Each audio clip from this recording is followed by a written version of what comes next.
La page 940.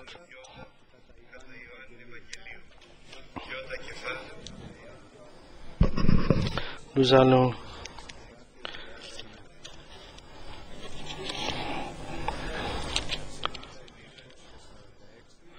l'Évangile selon Saint Jean, chapitre 10 et verset 39.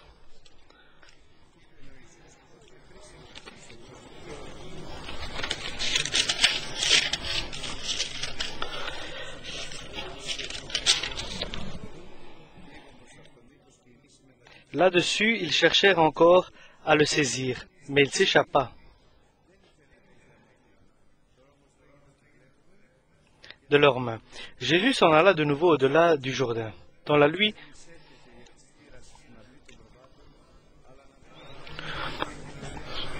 quel miracle!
Δεν είπε το σωστό τέτοιο.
Tout a commencé par celui qui était aveugle de naissance. Et Jésus a confessé qu'il est né aveugle.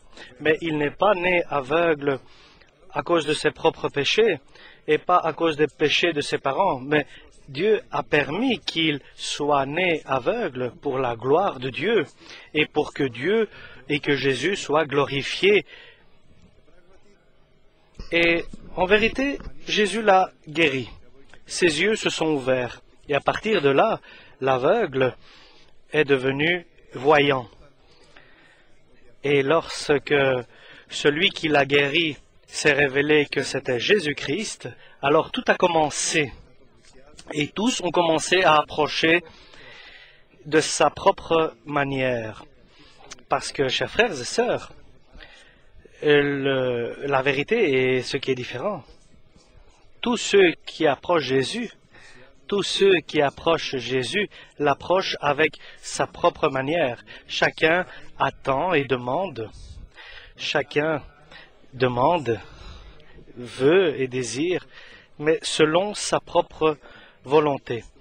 Et la volonté du Seigneur, c'est d'unir tous les hommes en un au nom de son propre personne, de sa propre personne. Celui qui vient vers Jésus est un brebis du Seigneur et c'est le Seigneur qui l'approche vers lui. Personne ne vient vers moi si le Père ne le conduit vers moi. Et alors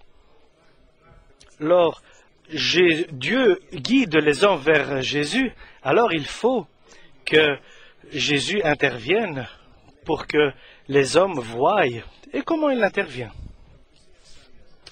Ils ont approché, les pharisiens l'ont approché, ils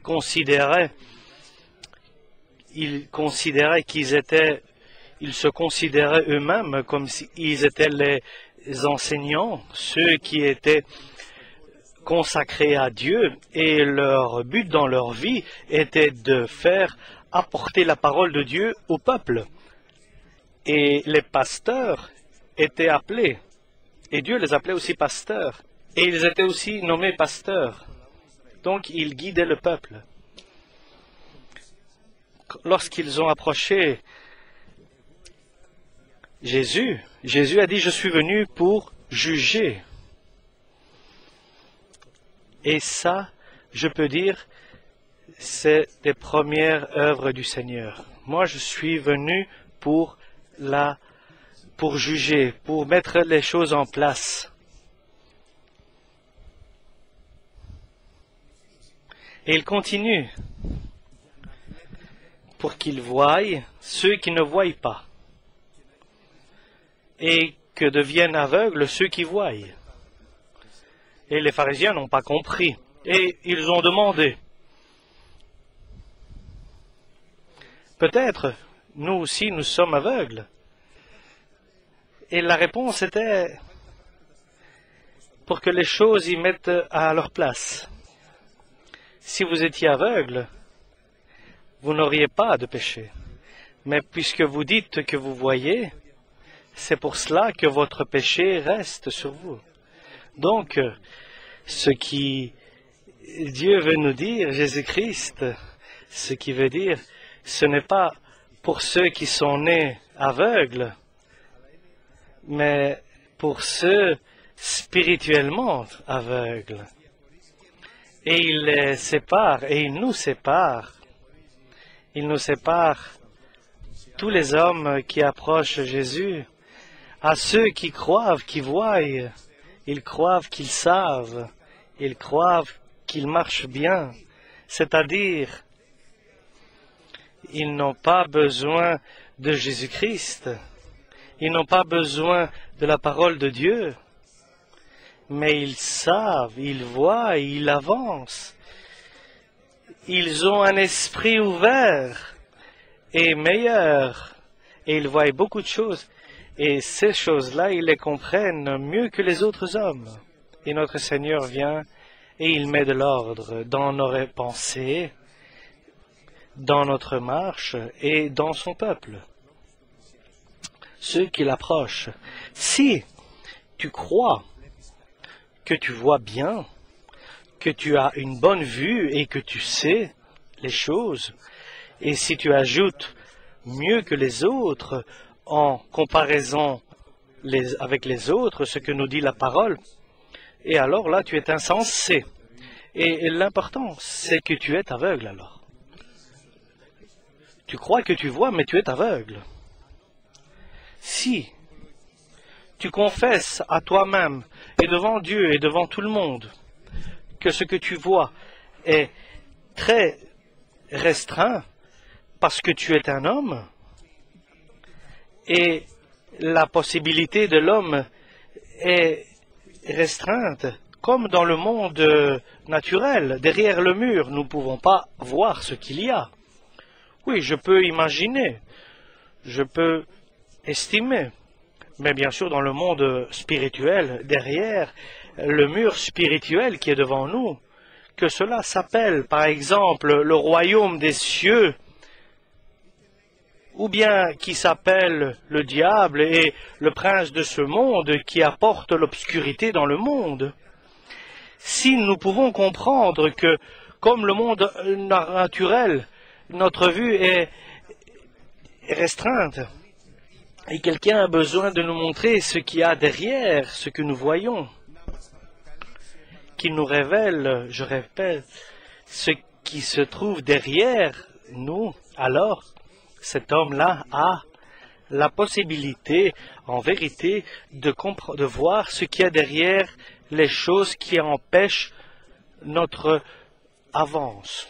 Et si cela arrive aux hommes qui, je vais avancer un peu plus, quand ils révèlent que sa vue est défaite et il court vite vers le docteur, vers l'ophtalmiatre, vers l'ophtalmologie, vers le docteur de la vue, pour que sa vue se grandisse et qu'elle s'améliore. Il y a même certaines personnes qui ont une vue difficile. Ils ne voient pas les distances et ils courent aussi chez le docteur, chez l'ophtalmologue, lequel, bien sûr, rétablit cette juste distance. Donc l'homme ne peut pas, l'homme naturel, lorsqu'il a affaire avec des situations spirituelles, des situations réelles, il n'a pas besoin de vue et d'avoir une vue spirituelle.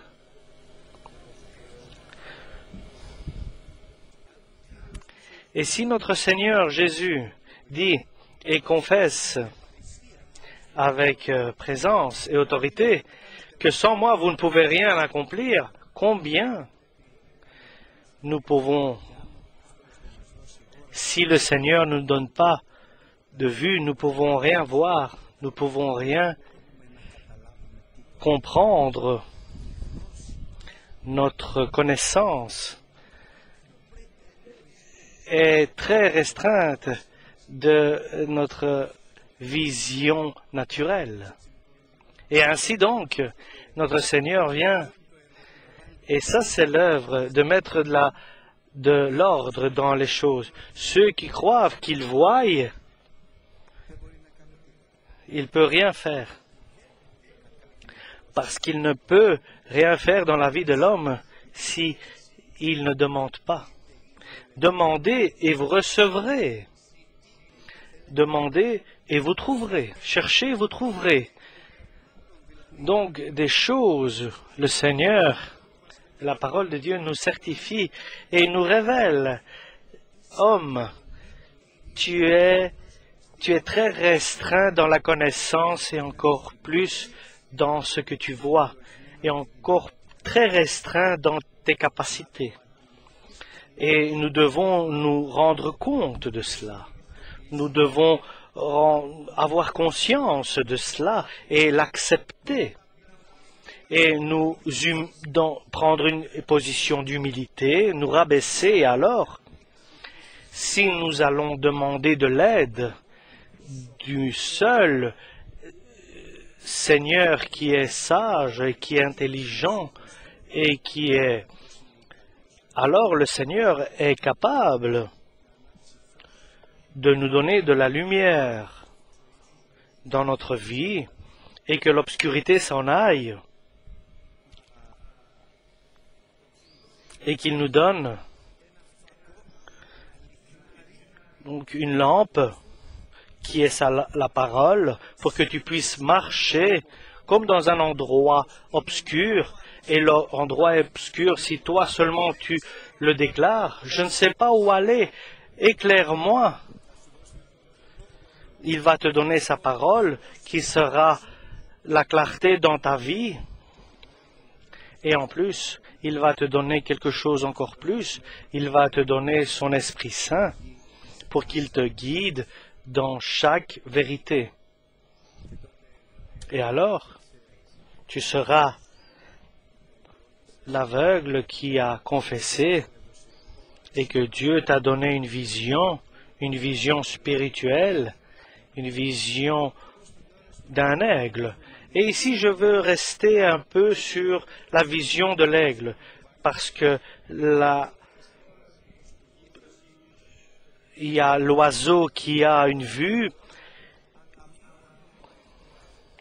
Seulement, l'aigle a une vue qui monte très haut dans les montagnes, dans les airs, et il voit de très haut les détails qui se trouvent devant lui. C'est pour cela que Dieu a envoyé son Fils Jésus-Christ.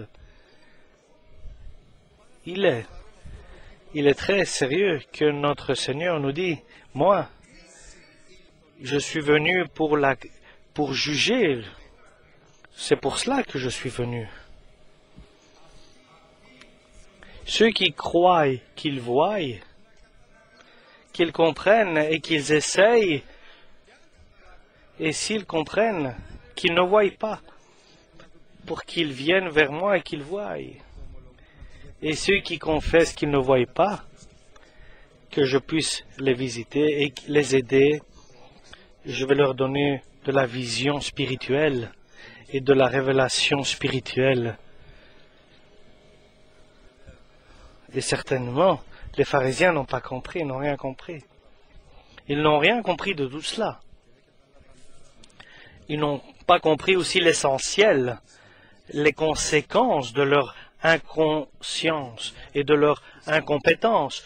Parce que lorsqu'on est ignorant, il y a des conséquences. Leur ignorance, lorsque je ne sais pas, par exemple, que dans ce verre il y a du poison, je vais mourir. Donc l'ignorance, il y a des conséquences dramatiques.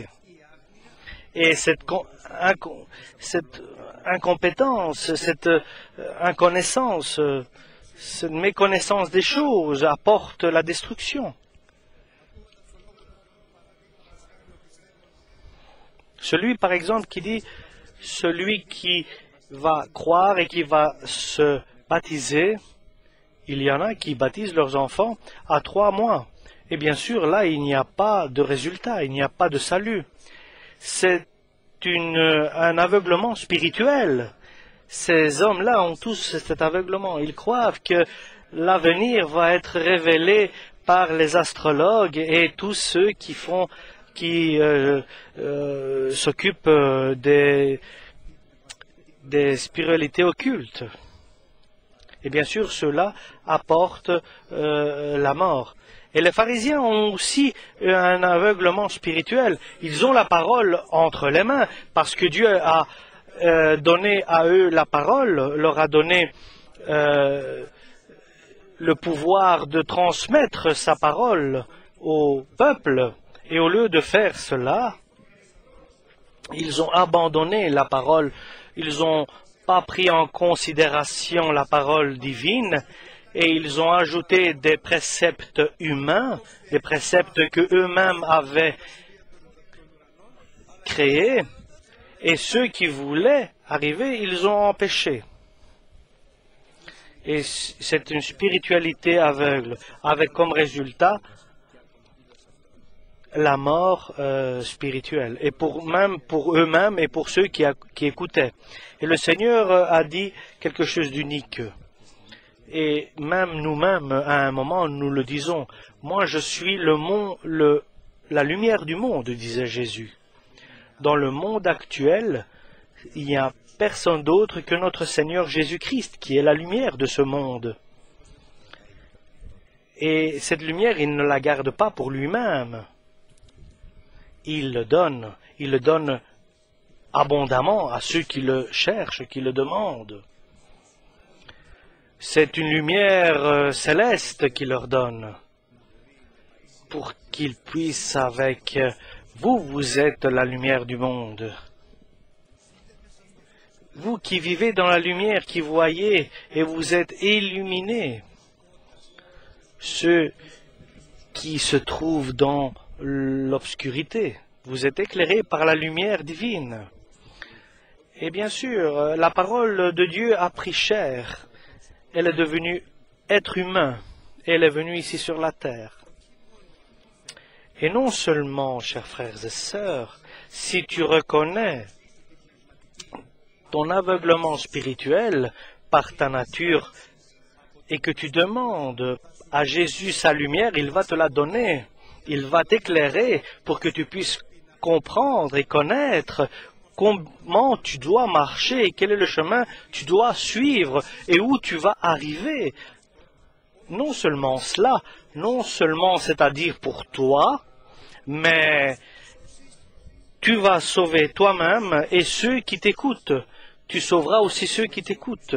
Et ainsi comme le Christ a été envoyé du Christ pour les hommes, ainsi chacun qui est sauvé, chaque enfant de Dieu est envoyé de Jésus pour ceux qui vont être sauvés. Donc, chers frères et sœurs, nous devons vivre dans la lumière, selon que Dieu est lumière. Et l'éclairement de l'homme est fait que par Jésus-Christ et par le Saint-Esprit. Lorsque l'homme reconnaît qu'il a besoin d'un maître qui est le Christ et qu'il a besoin aussi quelqu'un qui s'occupe de lui et qui intercède auprès du Père pour lui, qui prie pour lui. Et ici, nous voyons ce que disait Jésus-Christ aux pharisiens et leur parlait. D'abord, il parlait pour lui-même et il disait aussi pour eux. Celui qui ne entre pas par la porte dans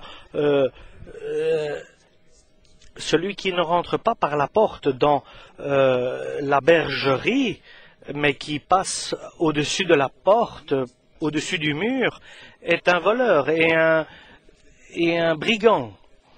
Personne ne va pas vers le Père si ce n'est que par moi, dit Jésus-Christ. Et cette porte, c'est la parole de Dieu, qui est Jésus-Christ, qui est devenu chair. Seulement celui qui entre par la porte des agneaux, parce que Jésus-Christ est Dieu, il est la parole de Dieu, et il est aussi la porte des brebis, et il est l'homme Jésus-Christ, il est le pasteur des agneaux, il est le parfait. Il est Dieu, Fils de Dieu, qui apporte et révèle aux hommes les mystères du royaume.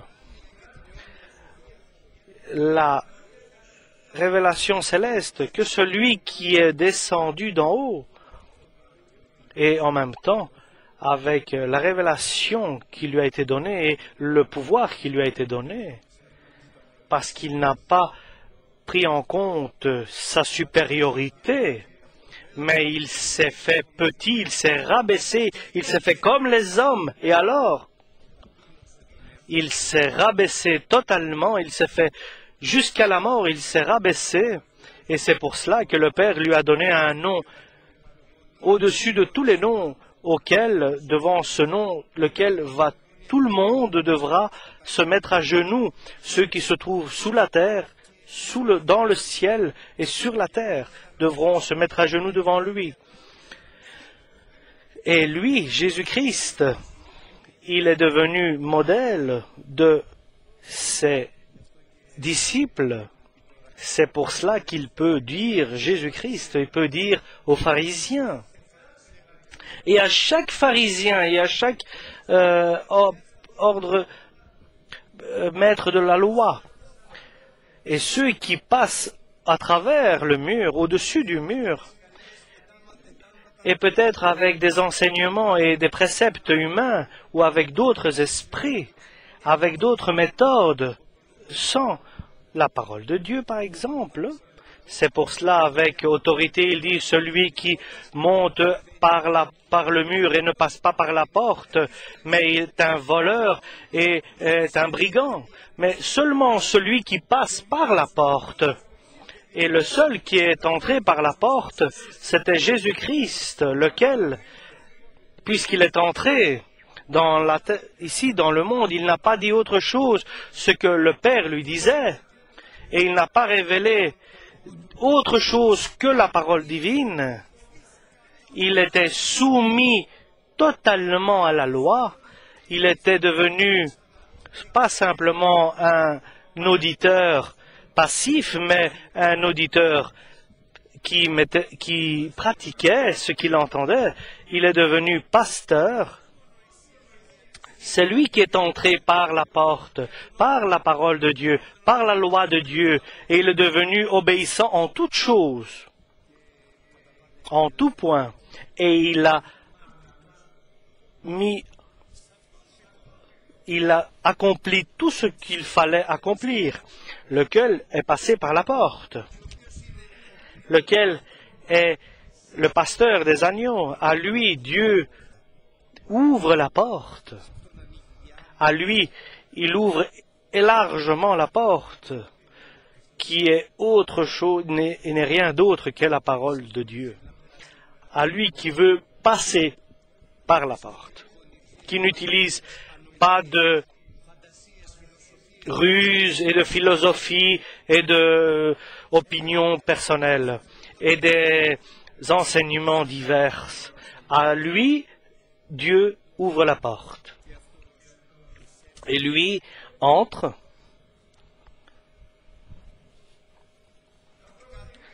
Les agneaux sont à lui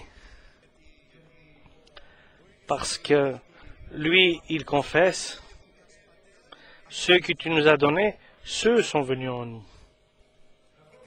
Les agneaux sont à lui, pas parce qu'il les a trouvés, parce que Dieu lui a donné. C'est le Père qui lui a donné les agneaux. Il y a une totale collaboration entre le Père et le Fils. Le Père révèle qui est le Fils de Dieu, qui est son Fils Jésus-Christ. Et Jésus-Christ apporte les hommes et les rassemble dans son Église. Qui? Ceux qui entendent sa voix, ils connaissent sa voix, ils reconnaissent sa voix, ils obéissent à sa voix et le suivent, lesquels ne sont rien d'autre que les agneaux de son pâturage. Et alors, le maître de maison ouvre la porte, ils reconnaissent qu'il est le bon berger, ils comprennent ses paroles, sa voix, ils croient en lui et le suivent. Et lorsque lui, qui connaît ses agneaux, ses brebis un par un, et ils sont écrits dans sa main, inscrits sur sa main, alors il n'y a aucun brebis qui est en dehors de ces qui ne reconnaît pas. Parce que moi, je connais tous les miens, nous dit Jésus-Christ, et en même temps, je suis connu de ceux qui m'appartiennent. Donc ces agneaux-là, il les sort dehors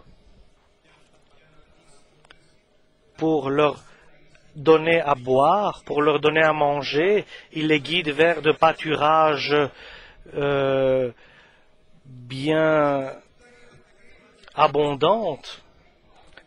Et lorsqu'il fait froid, il les entre à l'intérieur, et lorsqu'il fait bon, il les sort à l'extérieur. Il cherche la brebis qui est perdue, il guérit celle qui mérite une guérison, qui était blessée.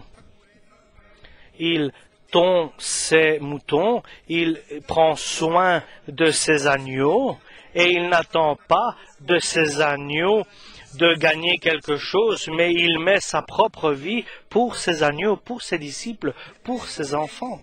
Il n'attend pas de recevoir, mais il donne, il offre, il s'offre, il se donne, il se consacre à ses agneaux. Le Seigneur dit, je est mon bon berger. Et je ne manquerai de rien, nous dit David dans ses psaumes par le Saint-Esprit. Je serai en manque de rien, puisque lui s'occupe de tout pour moi et me donne tout. Et le Seigneur nous dit pour tous, pour les jeunes. La dernière fois, j'ai vu la soirée des jeunes, il y avait plus de 70 enfants. Et où sont-ils cachés? Je ne les voyais pas. Et je regardais cette photo comme si c'était des enfants que je ne connaissais pas. Certains étaient absents et j'ai été très ému de ce que j'ai vu. Comment nous allons garder nos enfants dans l'Église? Nos enfants qui sont là, garde-les dans ta présence, qu'ils ne perdent pas leur sens de l'orientation, qu'ils ne se perdent pas dans ce monde actuel. Et après, j'ai été heureux parce que je me suis souvenu et que le Seigneur me l'a rappelé, que le Seigneur est notre berger. Et nous sommes des petits agneaux dans sa bergerie. Et le Seigneur prend soin de ces agneaux. Et c'est lui qui nous a ajoutés. C'est lui qui prend soin. Et ça, c'est l'Église. Nous avons grandi. Et si le Seigneur tarde, mais je pense qu'il vient rapidement, ça, c'est l'Église. L'Église du Christ. Les serviteurs du Christ présents. Et bien sûr, nous avons aussi des agneaux qui n'ont pas encore fait de petits. Et nous attendons cela avec impatience. Alléluia. Nous remercions le Seigneur, chers frères et sœurs. L'Église du Christ est merveilleuse. Elle est... Et bien sûr, mon âme a été un peu troublée. Mais que vont devenir ces enfants? Comment vont-ils grandir? Et dans cette pensée, je me suis dit que le Seigneur est mon berger, je manquerai de rien. C'est pour cela, chers frères et sœurs, nos enfants qui sont dans le Christ, dans l'Église, ils feront des choses qui ne sont pas vraiment comme nous le désirons. Nous grands, nous sommes aussi parfois pas comme il faudrait. Mais nous savons que les enfants sont saints parce que les enfants des saints sont saints. Et ils sont prêts pour la gloire de Jésus et de Dieu. Et nous souhaitons que le Seigneur rajoute d'autres enfants et encore des enfants. Et gloire à Dieu. Et encore beaucoup plus d'enfants dans notre Église. Donc moi, nous dit le Christ, lorsque je sors mes agneaux pour les paître, je vais devant eux et mes agneaux me suivent parce qu'ils ont une caractéristique, ils reconnaissent ma voix. Ils reconnaissent ma voix et ils ne se trompent pas parce qu'ils ont la lumière. Un autre, un étranger ils ne reconnaissent pas sa voix. Un étranger, ils ne le reconnaissent pas. Et ça, c'est notre sécurité, notre assurance pour nous tous, personnellement, pour nos enfants, pour nos petits-enfants, pour les grands et pour les petits. Les agneaux de la bergerie de notre Seigneur sont connus par le bon berger. Et ils savent faire la différence entre la voix du bon pasteur et de l'étranger. Mais pour que tu sois ainsi, il faut que le Seigneur vienne rétablir ta vie, mettre les choses en place lorsque toi tu confesses que tu ne peux rien faire. Nous ne savons pas, chers frères, nous ne savons pas ce qu'il y a derrière ce que nous voyons. Personne parmi nous ne sait ce qui se cache derrière ce que nous voyons. Et peut-être ce n'est pas réel ce que nous voyons derrière si le Seigneur ne nous donne pas sa lumière. Et si nous confessons aujourd'hui avec tout notre cœur en disant « Seigneur, nous sommes aveugles, donne-nous ta lumière pour que tu nous donnes un médicament, un produit, un liquide pour purifier notre vue, nos yeux, pour voir meilleur, pour voir mieux. Et pour que nous ayons cette sécurité et cette garantie que le Seigneur nous donne. Et je suis heureux pour cela, parce que les pharisiens n'ont pas compris ce que disait le Seigneur pour eux. Combien est important et sérieux.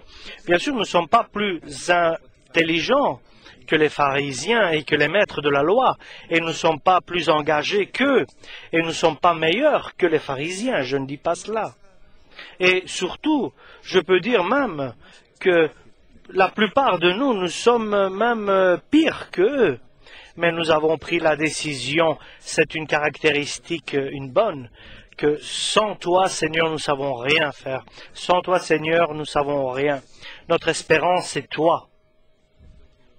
C'est pour cela que l'apôtre Paul nous dit « Ne devenez pas tous des maîtres et des enseignants, parce que vous allez tomber dans le jugement de Dieu. Parce que si vous croyez que vous voyez, vos péchés vont rester en vous. Oui, je vois ce qui est le péché. Et tout péché qui empêche les relations avec Dieu. Je comprends ce que dit la parole. C'est bon de prendre la parole et de dire, révèle-nous Seigneur. Je ne sais pas, enseigne-nous comment nous devons marcher, comment nous devons lire. Et essayez-le. Ouvrez la parole en disant, je sais. Et vous allez voir en disant, je ne sais pas. Et je peux vous dire, je l'ai déjà fait. J'ai fait l'expérience. J'ai ouvert les écrits et j'ai dit, l'Évangile selon Saint Jean, je vais le relire. Et mon esprit était ailleurs.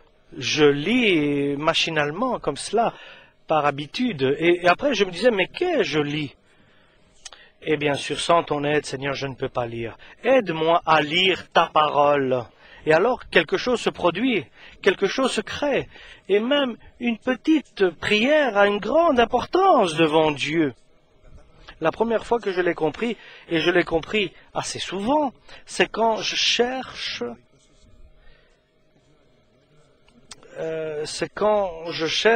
des versets. Lorsque j'ai cru, quelqu'un m'a dit, si tu ne cherches pas un endroit pour mettre ta voiture, prie. Pourquoi? Nous avons un Seigneur qui est quelqu'un qui met les voitures à leur place. C'est un parking. Et juste devant moi, il y a une voiture qui s'en allait et j'ai mis ma voiture. J'ai dit, ah, ça marche. Donc la prière que je fais en Dieu marche. Je vais le refaire. Et à partir de cet instant, je marche toujours en priant à Dieu. Et bien sûr, ma femme me dit, je ne sais pas parquer ma voiture, mais je prie tout le temps. Même pour garer ma voiture, je prie. Pour trouver une place, je prie. Oui, je vous le dis en vérité, au nom de Jésus-Christ. Je ne dis pas quelque chose j'exagère pas. Si je prie, la voiture ira à sa place. Oui, je vous dis, j'ai appris à prier. La fois passée, je suis allé chez un frère. Cet endroit, c'est très difficile de trouver une place à parking. Et je dis, mais nous allons où mettre la voiture? Alors il m'a dit, nous allons prier. Et bien sûr, nous sommes des enfants de Dieu, nous allons prier à Jésus pour nous donner une place de parking. Et que Jésus est mon témoin. Et lorsque nous arrivons, il y avait un petit endroit, et il y avait des voitures à gauche et à droite. C'était, je vous dis, impossible de trouver une place dans cet environnement. C'était pas gratis, c'était un endroit difficile où il y a beaucoup de personnes qui habitent et c'est très difficile de trouver une place. Et je demandais au Seigneur de nous trouver une place parce que cet endroit était très difficile de trouver une place. Et selon que nous nous arrêtons pour descendre, nos épouses, en face de les portes, il y a une voiture qui s'en va. Et alors je dis, quelle coïncidence! Mais ce sont des coïncidences pareilles que le Seigneur permet dans notre vie. Ne croyez pas que nous allons comme cela, mais c'est le Seigneur. Et par sa grâce qu'il nous donne. Et c'est par grâce que nous allons aller au ciel. Si j'attendais d'aller moi-même tout seul au ciel, par la grâce nous allons, avec la grâce de Dieu nous allons aller au ciel. Et ça nous le comprenons, et le croyons. Et si nous ne le croyons pas, nous allons passer des expériences, nous allons l'expérimenter. Aide-nous Seigneur. Et le Seigneur vient, et il fait des choses incroyables. Mais vous savez ce que l'homme fait. Lorsque le Seigneur ne lui fait pas ce qu'il désire, il se scandalise. Et c'est là le danger. Toi, tu es celui qui doit venir ou bien un autre nous devons attendre. C'était celui, Jean le Baptiste, lui-même qui a dit, c'est lui le Fils de Dieu. Parce que Dieu m'avait dit, lorsque tu verras quelqu'un sur lequel descendra le Saint-Esprit, c'est lui mon Fils unique. Et Jean le Baptiste avait mis dans son esprit, il pensait qu'il y aurait une grande arrivée, Jésus. Jésus de Nazareth viendra et personne ne restera debout. Et il s'est retrouvé en prison, Jean le Baptiste, et tout seul. Et là, bien sûr, il était désemparé. Et là, il était tout seul. Et lorsque tu es tout seul, bien sûr, c'est pour cela que la parole nous dit, ce n'est pas bon pour l'homme d'être seul. Et il pensait là, Jean le Baptiste, il disait, c'est peut-être une erreur, sûrement. Ce n'est sûrement pas Jésus-Christ. Et il était sincère, bien sûr. Bien sûr, nous faisons des conclusions erronées, des conclusions qui ne sont pas justes. Est-ce que c'est toi que nous devons attendre ou bien un autre? Et il a envoyé certains disciples qu'il avait, Jean le Baptiste, pour être persuadés que c'est bien Jésus-Christ, lui. Et Jésus a dit, allez lui dire ce que vous voyez. Des aveugles voient, des estropiés marchent, des morts reviennent à la vie, sont ressuscités. Ceux qui sont pris par des démons, par des esprits mauvais, sont libérés. Et heureux et bienheureux sont ceux qui ne se scandalisent pas en moi. Et heureux et bienheureux est celui qui ne se scandalise pas en moi, dit Jésus, si nous ne laissons pas au Christ de faire sa volonté dans notre vie. Et si nous n'acceptons pas sa volonté, mais nous voulons que lui fasse sa volonté dans notre vie, si nous ne nous soumettons pas dans son amour et nous mettons en avant nos volontés personnelles, alors là, nos relations se coupent, se séparent avec le Seigneur. Et le Seigneur nous dit, vous croyez que vous voyez, mais vous ne voyez pas. Et le Christ continue en expliquant. Ceux qui sont venus avant moi étaient des voleurs et des brigands, parce que moi je suis la porte des agneaux, des brebis, et celui comme enseignant, comme pasteur, comme pharisien, comme serviteur de Dieu, ne entre pas par la parole de Dieu. Dans la bergerie des agneaux, celui est un voleur et un menteur. Il vient tuer et envoyer dans la perdition. Celui qui entre, seulement celui qui entre par la porte des agneaux, qui est la parole de Dieu, sera sauvé. Et il entrera, et il va ressortir, et il trouvera toujours un endroit pour paître. Si tu veux donc que l'Église soit ta maison, où tu entreras librement et tu sortiras librement. Comme dans ma maison, par exemple, tu ne rentres pas et tu sors pas librement. Mais l'église, oui. Et même si tu vas dans une autre chambre, si tu es chez moi, tu me demandes si tu peux entrer dans une chambre différente. Est-ce que je peux aller à l'église, je peux aller dans la cuisine, je peux aller dans la chambre voisine. Mais il y a ici un endroit où nous pouvons entrer et sortir librement et que nous puissions être nourris complètement. Il faut une chose, une condition, qu'il faut entrer par la porte des agneaux qui est la parole de Dieu. Non seulement la parole de Dieu nous donne le ticket pour l'éternité et pour la vie céleste, et pour que nous puissions profiter de la vie divine. Et dans cette bergerie, il existe le bon pasteur. Est-ce que tu peux trouver le bon pasteur qui soit ailleurs? Non. Et ça, c'est l'étrange. Non, bien sûr, tu ne peux pas trouver le bon pasteur ailleurs. Seulement dans la bergerie des agneaux, dans l'église du Christ, existe le bon pasteur. Et là, bien sûr, c'est le Christ. Dans les autres bergeries, il y a des personnes qui sont payées. Et que veut dire un bon pasteur? Ça veut dire que les agneaux sont à lui, les brebis sont à lui, il connaît les brebis par leur nom, il leur parle, ils écoutent, ils s'écoutent, ils se parlent, ils collaborent entre eux. Ils suivent et ils le suivent. Ils connaissent, ils sont connus de lui et lui les connaît. Tous les brebis sont connus de lui. C'est une collaboration unique, une union unique. Et ici, bien sûr, dans l'Église, il n'y a que des agneaux de Dieu. Des agneaux étrangers, il n'y a pas. Ils ne peuvent pas rester. Il n'y a pas aussi des boucs.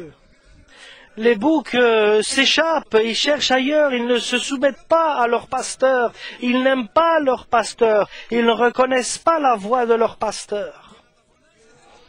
Et même s'il les appelle, ils ne les obéissent pas, ils lui obéissent pas, ils ne le suivent pas. Et même dans l'Église du Christ, il y a un pasteur qui est payé, qui vient pour gagner, pour s'enrichir des agneaux de Dieu. Et celui-là, ils ne le suivent pas, ils ne le reconnaissent pas. Combien est important cela, et combien est vrai est cela, que n'importe qui vient. Et vous savez ce que ça veut dire en bas? Ça va venir Capernaum ici en bas. Chacun aura sa propre petite groupe, son petit groupe, sa petite troupe, et il aura sa propre opinion, son propre avis, son propre enseignement. Dans l'Église du Christ, il n'y a qu'un qui est notre pasteur, notre Jésus-Christ. C'est parce que nous avons le même enseignement, nous avons le même pensée, le même objectif. Il y en a qui sont blessés, il y en a qui sont faibles, d'autres sont malades, mais nous sommes tous des agneaux du Christ, des agneaux de la bergerie. Parce que nous entendons la voix du Christ et nous la reconnaissons. Est-ce que nous la reconnaissons? Bien sûr, nous la reconnaissons. Nous reconnaissons la voix de notre Seigneur.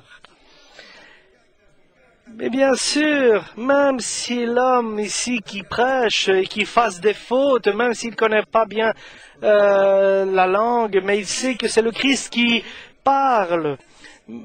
Et même nous savons, s'il y a quelqu'un qui est là et quelqu'un qui est expérimenté dans la langue française, dans la langue, peut prêcher, et nous allons constater qu'il n'est pas du Seigneur. Et nous savons que parmi nous, même si nous faisons des fautes, nous sommes pardonnés. Et je suis très heureux lorsque je vois nos frères qui sont là, qui ne sont pas grecs, mais qui prêchent en grec. Et je suis très heureux pour cela. Parce que en eux, il y a abondamment la parole de Dieu. Parce que dans cette église, personne n'est payé et personne ne regarde son propre avantage. Mais tous, de ce que le Seigneur nous donne, nous donnons, nous offrons, et le Christ est glorifié. Parce que quelle est la caractéristique du bon pasteur? Seulement le Seigneur, parce qu'il met sa propre vie pour ses agneaux, pour ses disciples, pour ses siens. Nous remercions le Seigneur. Et personne enlève cela de lui-même. Mais moi-même, je mets mon âme pour mes agneaux. Parce que c'est ce que j'ai reçu comme ordonnance, comme commandement de mon Père, à qui revient la gloire, la dignité et la grandeur. Et pour tous ceux qui entendaient ces paroles, parce que le Seigneur est venu mettre une séparation entre les hommes, c'est-à-dire une épée, et certains disaient, ne l'écoutez pas, il est rempli d'un esprit mauvais, il est animé d'un esprit mauvais, ne l'écoutez pas. Peut-être c'est possible, disaient certains, est-ce que c'est possible qu'un mauvais esprit ouvre les yeux d'un aveugle? Et le Seigneur a dit, Je ne suis pas venu apporter la paix, mais la séparation. Je vais séparer le mari d'une femme, des enfants, des parents et d'une sœur, d'un frère. Il est venu apporter la séparation. Je suis venu séparer l'incrédule du fidèle, de celui qui croit en Dieu, ceux qui aiment Dieu, de ceux qui ne prennent pas en considération Dieu. Et nous voulons faire partie de ceux qui sont dans la bergerie. Et pour cela, dans tout notre monde, nous ne voyons pas, Seigneur, donne-nous ton éclairement, Seigneur. Éclaire-nous dans notre vie. Éclaire notre vie, éclaire notre chemin, Seigneur. Amen. Gloire à Dieu. Alléluia.